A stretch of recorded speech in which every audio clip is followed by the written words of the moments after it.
welcome back to another edition of Chats from the Blog Cabin. I love how you're filming at Essence. I am joined today by my amazing and probably the most encouraging person I've ever met, Essense Heel. Essence, why don't you tell us a little bit about yourself? Hi, guys. Thank you so much for having me, Melissa.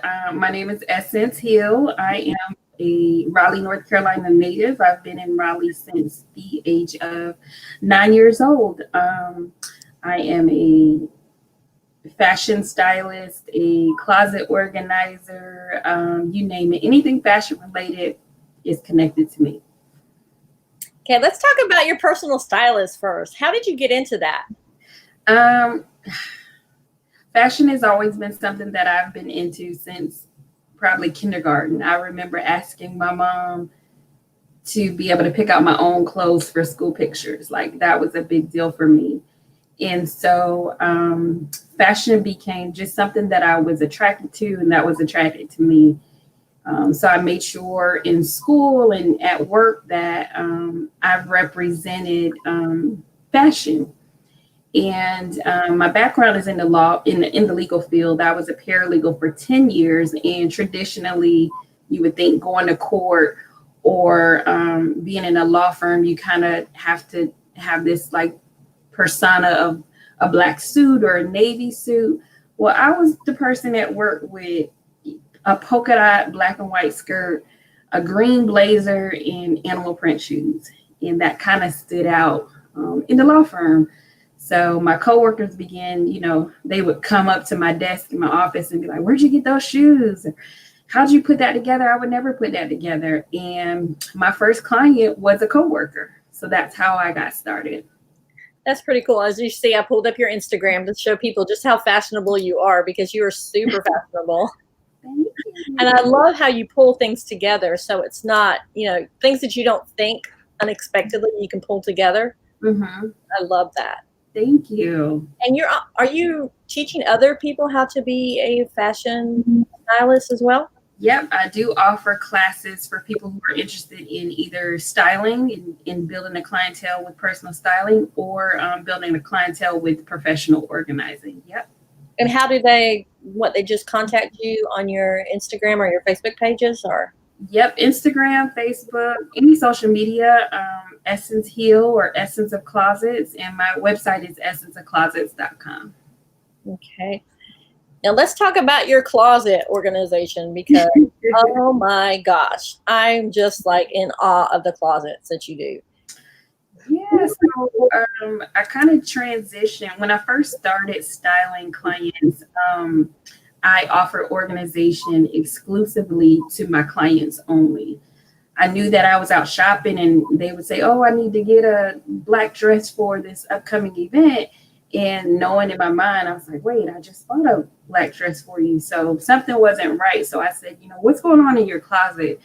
And so I started offering organization as a resource to my clients to make sure they weren't overspending and overshopping, as we tend to do. Because if your closet's not organized, you don't know what's already in there.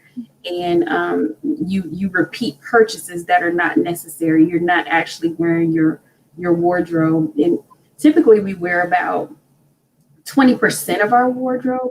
The other 80% we can't see. So that's why I started offering organization services. And in 2017, my focus on that aspect of my business kind of expanded and made a brand of its own. So I separated the two, and yeah, here I am. Yeah, I'm going to show the viewers something that you're famous for. Can you guess what it is? Oh yeah. Stacked cookies or stacked Oreos. Oh my gosh, yes. This is probably the one of the most requested things. And it catches me off guard sometimes, because I'll go into a client's home to do a consultation and we'll talk exclusively about the closet. And then they'll be like, when do I get the Oreos? How do I get the Oreos? So I think that is so funny that people, like, that's just a part of the package now. People want this in their homes, and it is like the biggest statement piece for your pantry or your kitchen. Like, it's a big deal to see cookies in a jar. Who would have thought that? Yeah. How long does it take you to organize those cookies just right? Oh, no, it doesn't take long at all. Maybe like 15 minutes at the most, depending on the size. If this one is a small jar, a 1 gallon jar, but I do the 2 gallon big jars as well, just depending on the client. And some people want two different jars. Yeah. Now you are not only just about closets, regular closets, but you're also about pantries as well. Let me see if I can find a pantry picture up here. Yep. Because I'm in awe of the pantry pictures. I love doing pantries. Love, love, love. Next to closet. Here. Yeah. Yep, that's the seasoning section of a pantry that I did. So yeah, and it's not even just your closet in your pantry, it is the organization of your entire home. So I do everything from attics to garages to basements to linen closets. I love doing linen closets. Like that's like it's like offering a hotel spa service in my mind. Like I want your towels perfectly folded. I want your washcloths rolled up. I want your soaps to match your towel. Yeah, I can go on and on about a linen closet. So out of which one is your favorite? The personal styling or the closet organizing? I'll say they're both my favorite, but if I had to choose only one thing to do for the rest of my life, it would be organizing. Styling is one thing, but organizing sets up a system in a home forever. And that's the part that I love the most. Like we all have things in our home where we can't find a tape or we can't find a certain outfit or whatever it is. And to know that I've been blessed with the skill to put a system in place in your home forever, I love that. Yeah, that's true. I mean, honestly, I wish I had some organizing right now. Now, I'm going to put you on the spot. What would you say would be the worst thing that you've ever seen as far as your organizing goes? The worst thing? I think the worst thing is someone who's not mentally prepared for my services. It takes a lot to first be open and honest about needing the help. Mm-hmm. And it takes a lot to be able to be to admit you're willing to change it. Because what you don't want to do is hire me and not keep the systems in place. So I think the biggest challenge is someone who is just not mentally prepared. And I've been doing it for about 6 years now. So during the consultation and once I enter your home to actually look at the space, I can kind of tell if you're really ready or not. It's kind of like starting a weight loss plan or something. You don't want to give certain things up. You've been accustomed to a certain way of living. So for someone, a stranger, to come into your home and say, no, put this over here, it's kind of a big deal mentally for some people. So that's been the biggest challenge. So do you think we'll ever see you on an episode of Hoarders where you go through and somebody's house, or do you think that's just way too much of a challenge for you? No, I am not. There are organizers who offer services to that type of clientele. I'm not that type of organizer because there's a lot of different factors going on that need a level of expertise that I'm not prepared for, and I know that. You're like, no. You never know what you might find, right? Yeah, I have my boundaries. I think I've seen the worst thing that I've seen probably while organizing was a dead snake in a garage. So that's kind of my limit right there. I can't like deal with feces and no, that's it. You're kind of you pick and choose your clientele then, right? I think my clientele chooses me. Oh, okay. Yeah. So luckily I haven't had to deal with a hoarding type issue yet. So have you ever had to say no to somebody because you just didn't feel like it was the right fit? Yeah.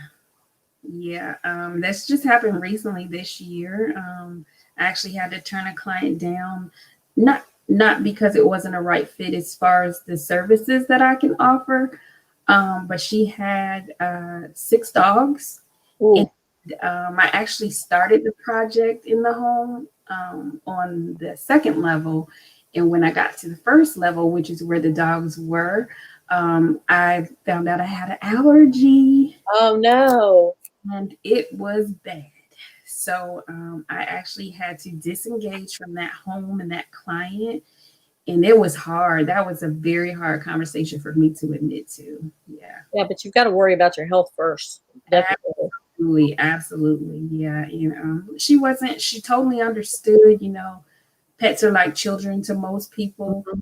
and so to be able to say your child affects my health is hard. But like I said, she was totally understanding, and we still communicate, and she'll send me, pictures of different phases in her home. But yeah, I did have to let that one go. Now, are you the only one around the Raleigh area that does closet organization or organizations? No, I'm not the only one, but I'm definitely one of the first ones to have started offering this type of skill and service.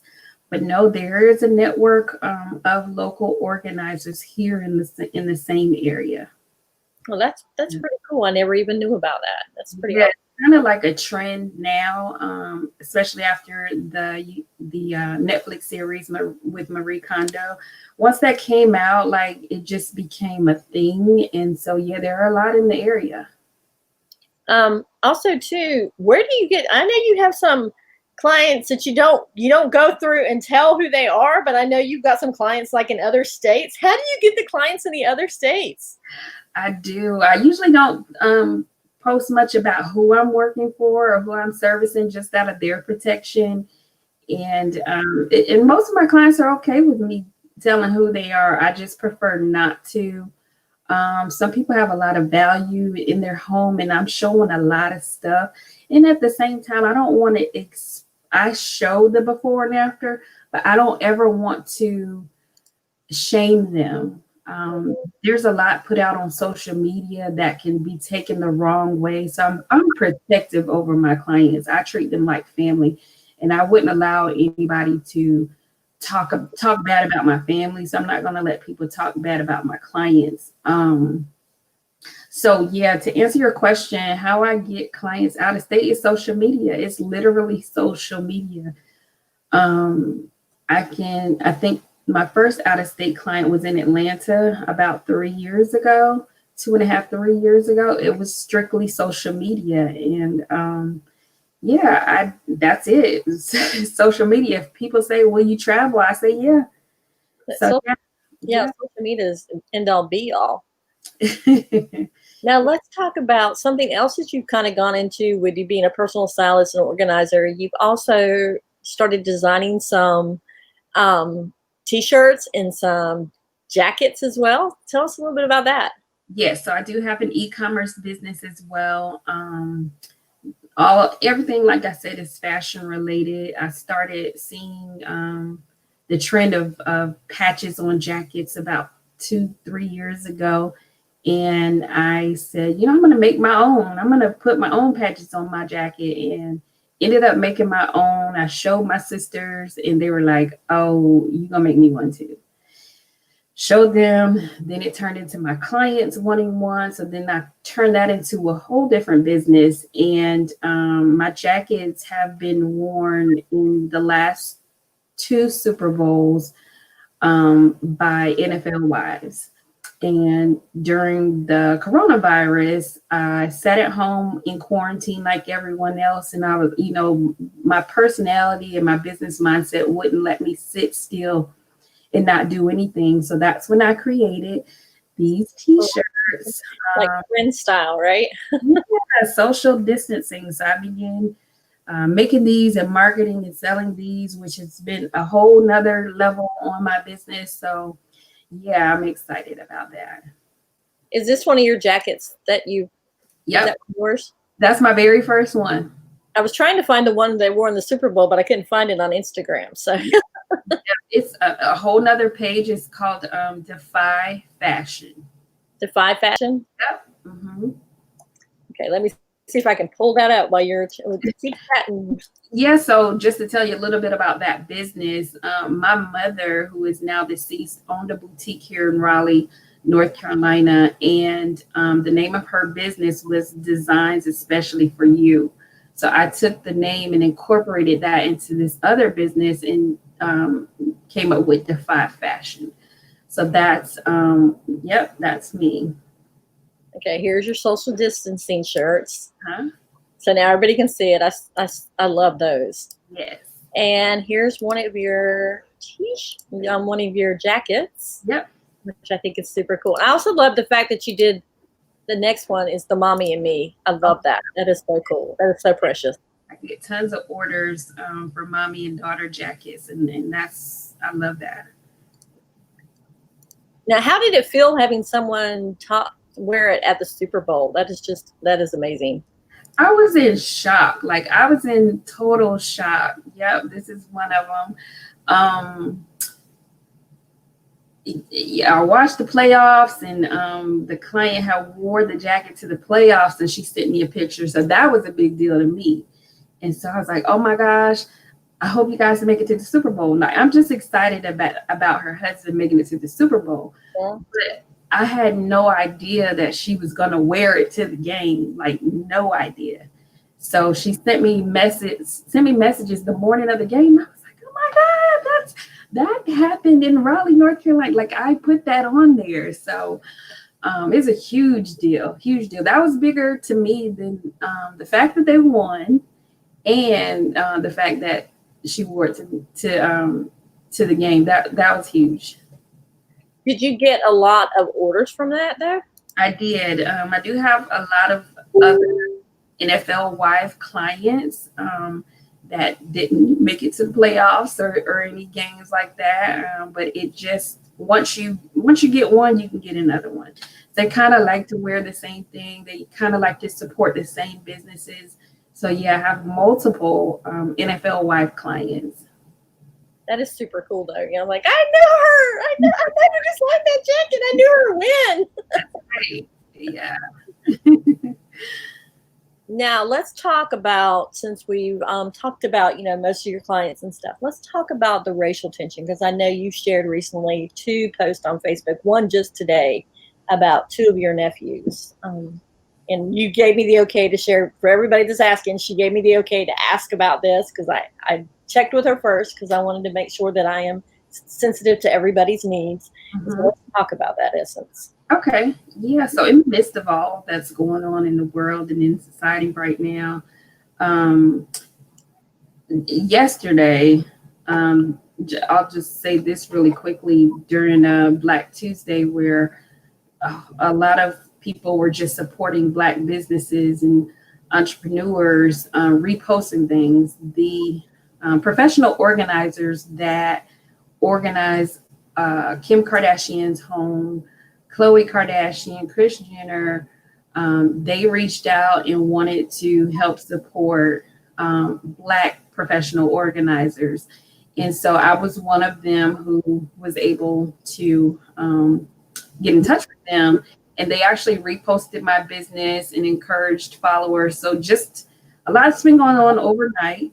So in the midst of that, they reposted my information, and I gained, I think, about 1,500 followers. Oh, wow. In the last 24 hours. So that was super cool. But at the same time, we got, things going on, racial injustices going on in our city, throughout the country. So I'm definitely aware. I'm definitely a part of the Black Lives Matter movement. Long before all this happened nationally, it happened personally for my family. 6 years ago, my nephew, who lives in Seattle, Washington, was a witness to a car accident.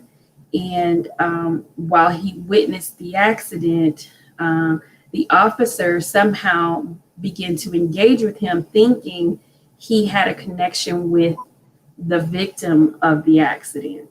And he didn't know, they were total strangers. So here he is, and he's a good Samaritan, and he begins to get questioned and interrogated about a stranger.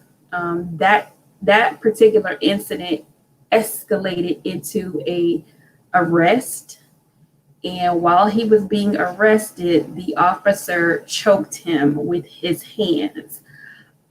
So needless to say, it's been a long battle over the last 6 years fighting that injustice. My nephew had never been arrested, no criminal charges. He's raised in a home. My sister and brother-in-law are pastors. They have a church.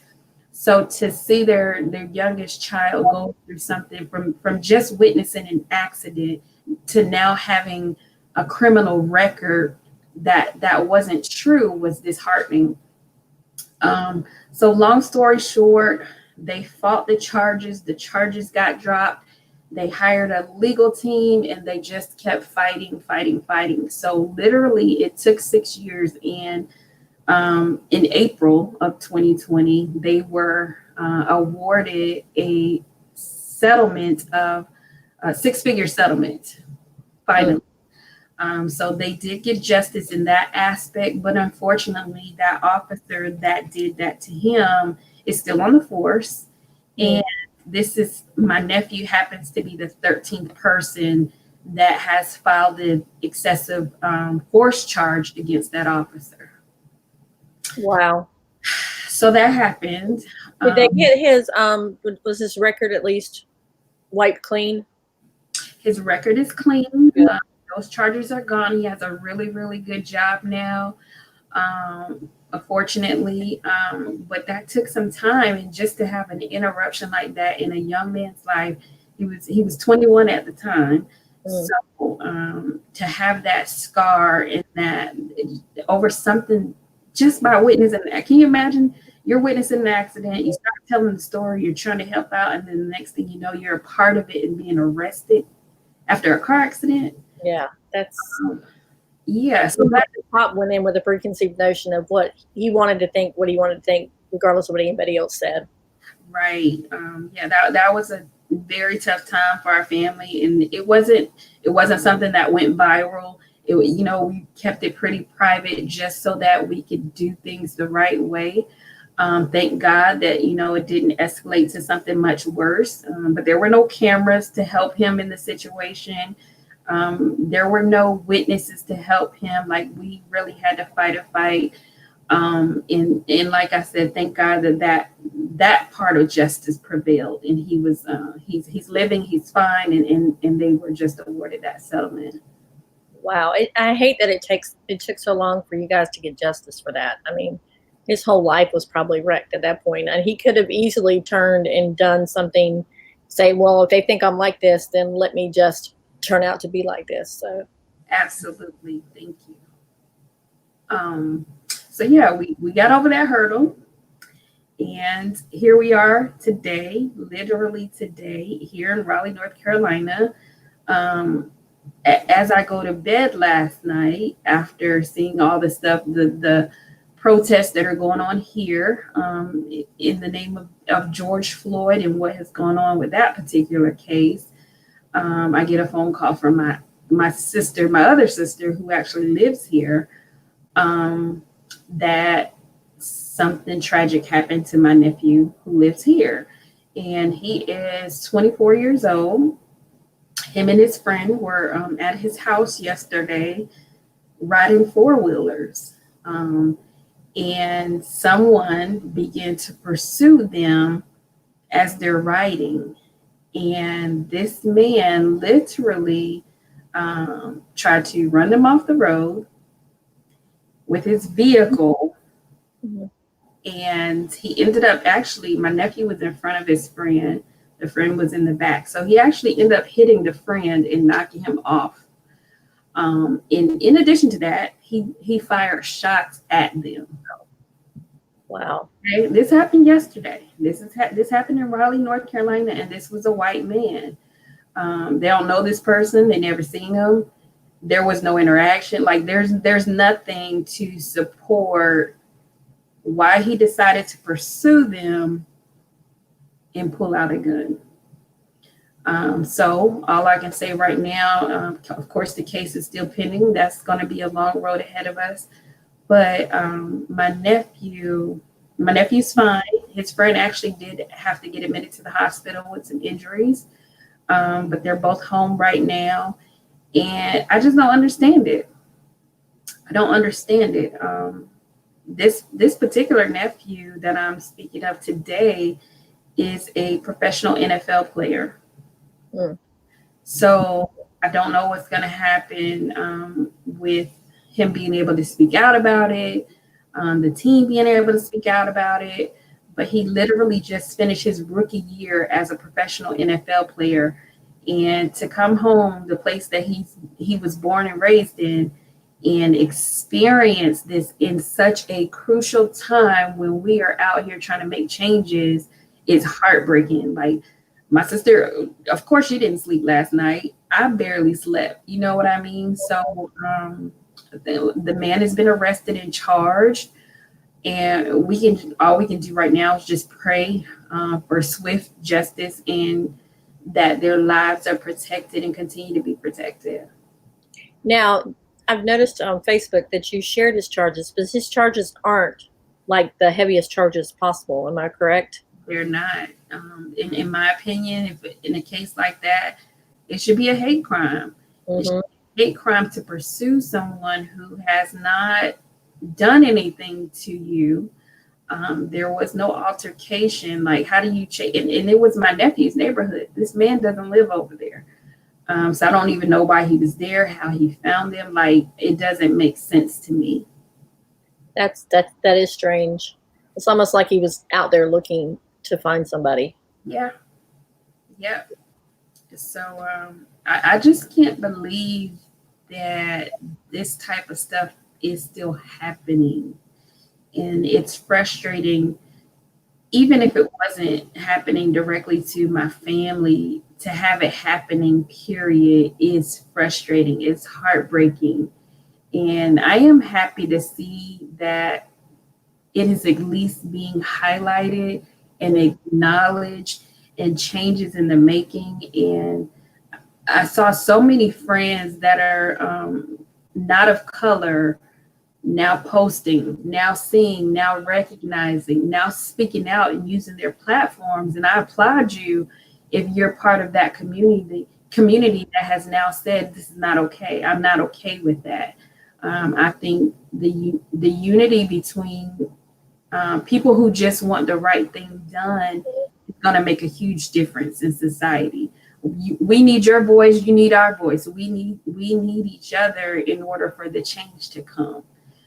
So I am excited and happy that there's some progression, at least in the social media world. You know, it's not something that we want to necessarily focus on. Everyone wants to focus on content and branding and things like that, and that's important too. But to not be able to speak out and use the platform that God gave you on such a sensitive topic that is affecting the world is key.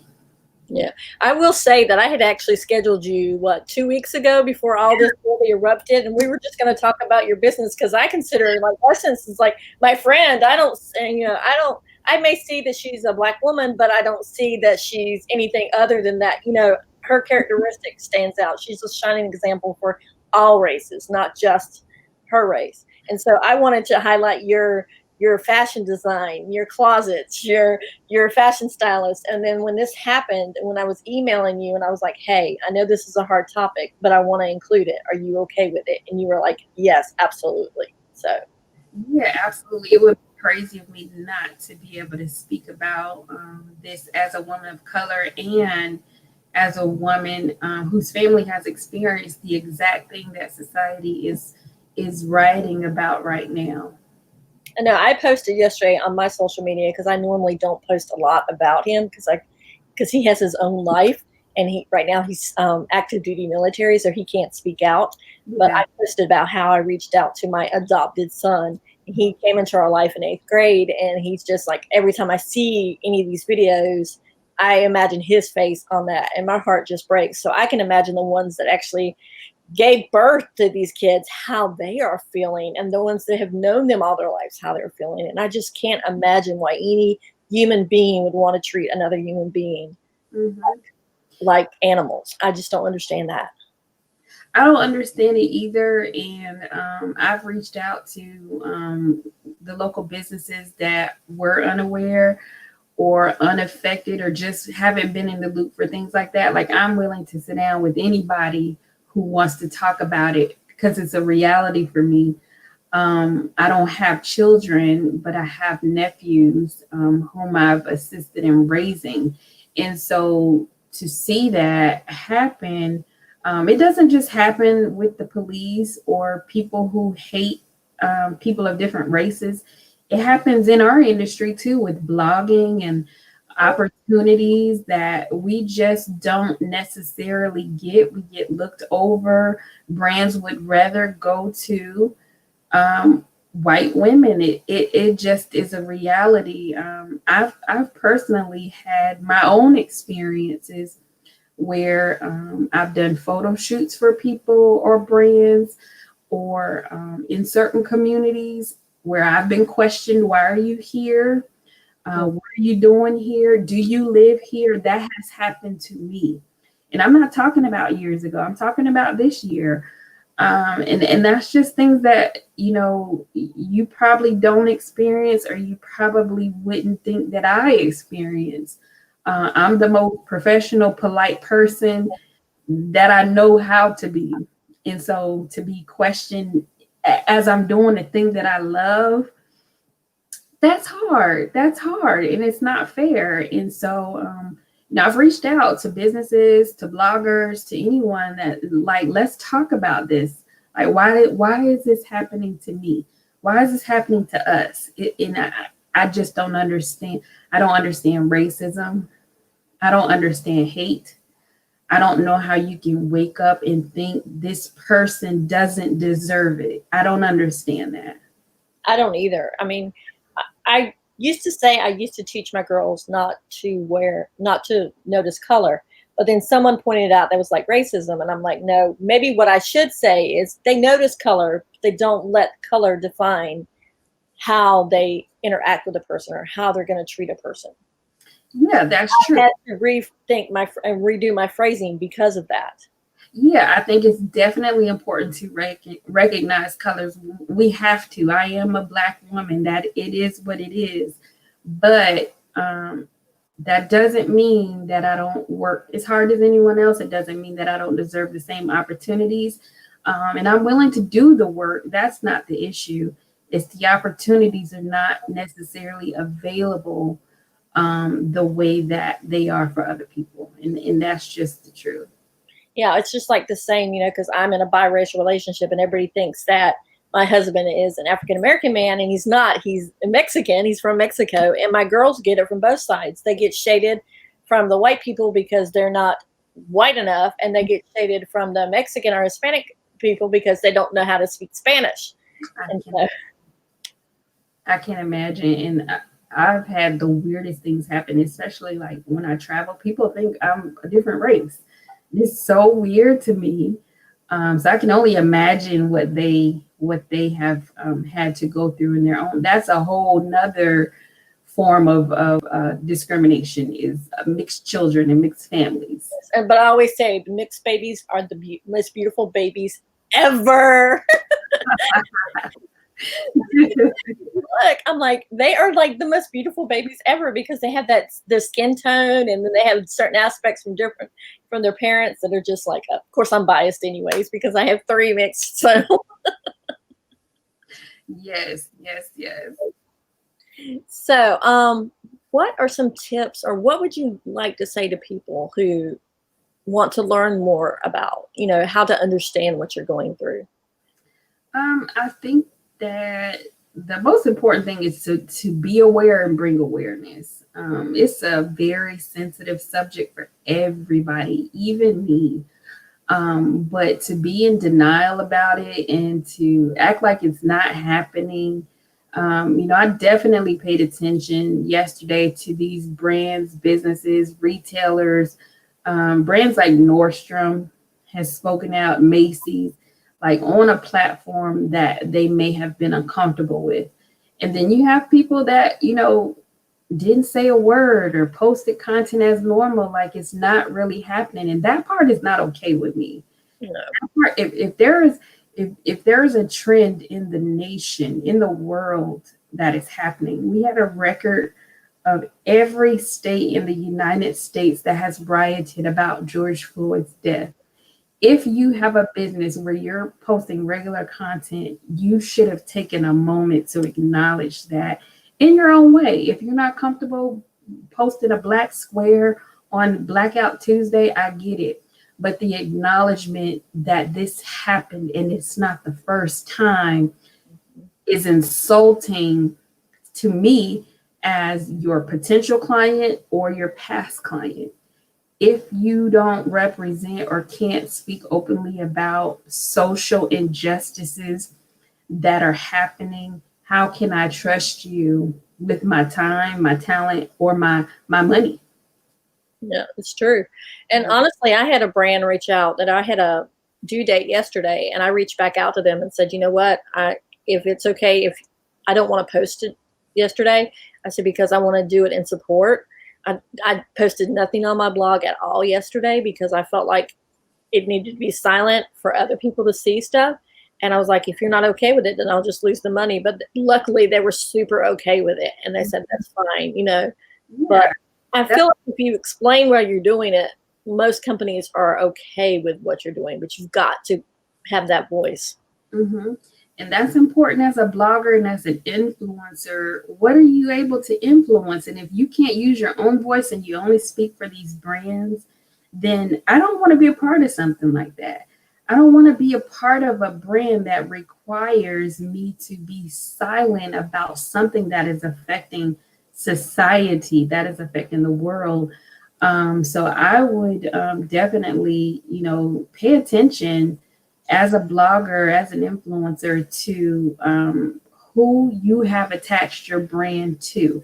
Don't necessarily, money's important, and I'm not ever saying, to sacrifice your livelihood, but at the same time, if your livelihood is costing you to be silent and you say that you care about your fellow sister blogger, how is that okay with you? How do you sleep at night knowing that you personally know someone whose family has experienced racial injustice and your blog or your content doesn't fit that?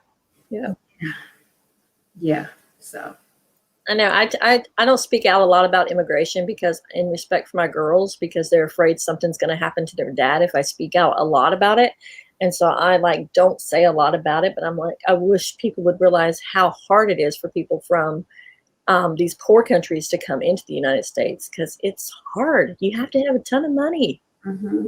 Yeah, see, that's something that I don't know anything about. So because you've experienced it and you have the platform to talk about it in your own way and in your own time, but it's important to educate us on what that means, why it's hard, because that affects voting, that affects our rights as a state, as a city, as a county. So if something is affecting your home and your livelihood, we need to know. Mm-hmm. We need to know, because why would I vote if I call you a friend? Why would I vote in regards to something that would tear your house apart? Yep. So that's why communicating awareness and speaking out about social injustices and things like that are important, because we elect these people. We decide who makes these decisions in our own lives. So it's important to know what you're going through. Yeah. And honestly, I think a lot of people are maybe scared that they're going to say the wrong thing, so they don't say anything at all. Yeah, I understand that. I don't, like I said, it wasn't necessarily comfortable for me, especially to share. Like, that's something we've been going through. My first nephew for 6 years, and I never told the story. And I'm going to stop doing that because I don't want people to judge me. I don't want people to think about this. I don't want to, but it happened. It's true. It's true. And if sharing that story, sometimes people need a direct, someone that they know directly that it's happened to in order to relate mentally. I've had so many people say, thank you for sharing. Thank you for telling me. Now I know. So the first time I posted, everyone was like, wow. And to see an actual settlement and it happened. And so now today I posted immediately. Like I was like, I have to tell people this happened in Raleigh. This happened yesterday. Like here we are, where we are, and this happened yesterday. So I'm no longer silencing my platform for professionalism, for poise. Like it's no longer a family issue. It is a world issue. It is a society issue. And whatever I can do to change that, I will. Now let's talk about this. You just talked about your platform, so I wanted to bring up this picture because I absolutely adore this picture. Tell us the background behind this picture. So for years, I have wanted to do a dedication and devotion to Black History Month as a blogger, and I have never done that. I will post past figures, historical figures in regards to Black History Month, but I wanted to do something to honor them.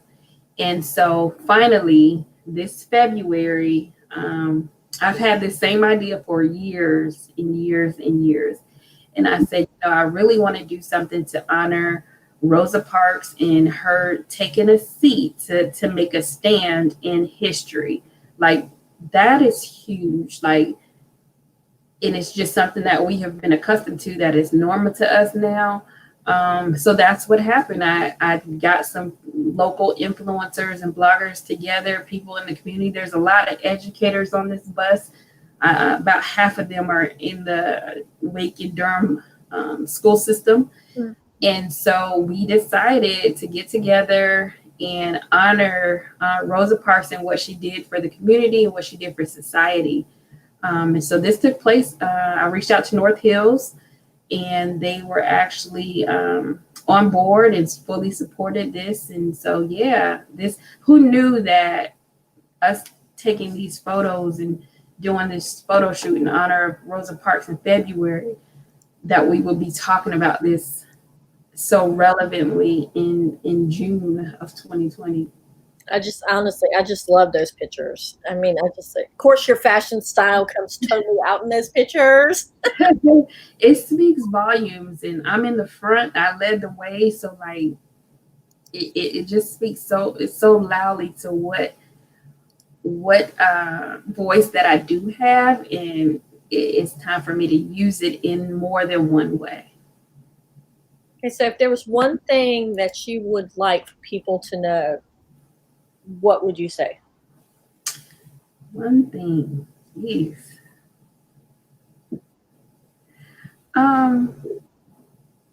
One thing I would want people to know is that we're all human. We are all human. And everybody just wants to be treated fairly. That's it.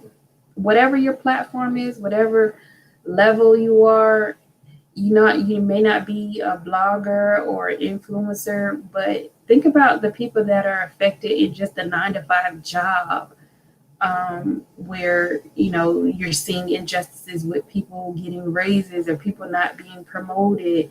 Like, speak up about that. Okay, now we're going to end it on a light note because I didn't ask you this question, because I like to kind of have it like a little throw out question to make you think. But tell me, what's one unusual thing about yourself? One unusual thing. Unusual.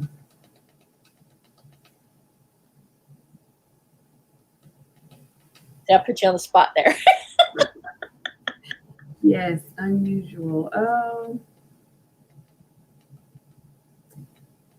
don't know. Unusual. I went to elementary school in Alaska. That's unusual.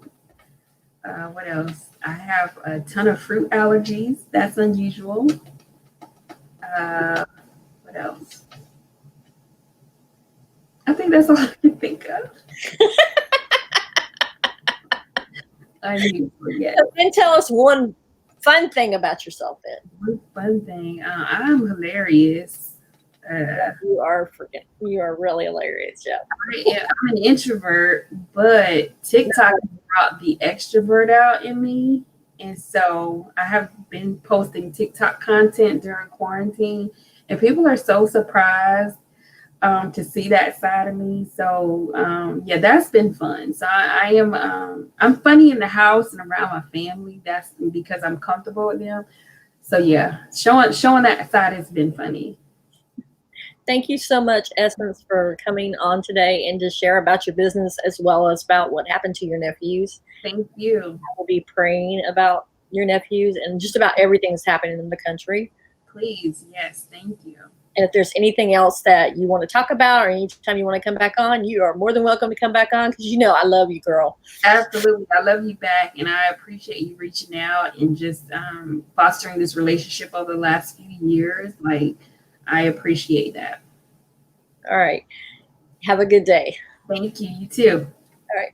Bye, guys. Have a good day. Come back at 7:30. We have a special Chats from the Blog Cabin. I have a round table of some amazing women coming on. So I hope you guys can join us there.